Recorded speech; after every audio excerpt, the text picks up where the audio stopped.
بیاین گویشمون رو کنترل بکنیم. معجزه میکنه. دانشکده روانشناسی دانشگاه هاروارد امریکا میگه معجزه بیان. میگه اگر کلمه‌ای را بیش از اندازه به بیان بیاورید، طبق قانون بقای انرژی یا پایستگی انرژی که انرژی هیچگاه از بین نمی رود بلکه از حالتی به حالت دیگر تبدیل می شود و از وجودی از جسمی به جسم دیگر منتقل می شود، در ضمیر ناهوشیار شما ثبت خواهد شد. میگه ببین چی میگه اتفاق میفته، گوش کن. میگه به هیچ عنوان کلماتی که بار منفی دارن نگو. حالا قرآن میفرماید و قولوا للناس حسنا، مثبت حرف بزن. در جای دیگه میگه فذکر ان نفعت الذکر، آن را تکرار کن که اثر داره. خدا رحمت کنه آیت الله بهجت رو.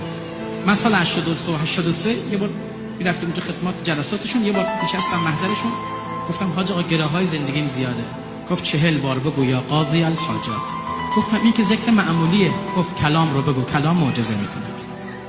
کلام رو بگو، کلام معجزه میکنه.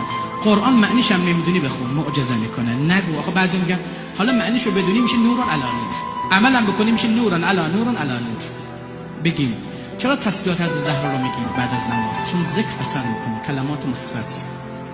قدیمیامون ناسزا نمیگفتن، عصبانی میشدن دعا میکردن.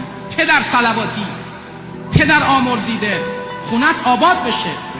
میگفتیم چرا اینجوری میگی؟ میگفت اثر میکنه. منفی نگو. اسم بیماری ها رو نمیگفتن، میگفت اسمشو نیار، نگو به بیان نگو. ببین چقدر چنگه. آقایون خانم ها، تعارفات بعضی ها کلمه درد توشه. یادمون باشه از امشب اینجوری دیگه تعارف نکنیم. بچه وقتی غذا میخوره چی میگه؟ مامان دست درد نکنه. اونم میگه سرت درد نکنه. اونم میگه پات درد نکنه. همتون هم سر درد، هم پا درد، هم دست درد. درد چیه؟ دستت سلامت، خدا قوت، مامان زنده باشی.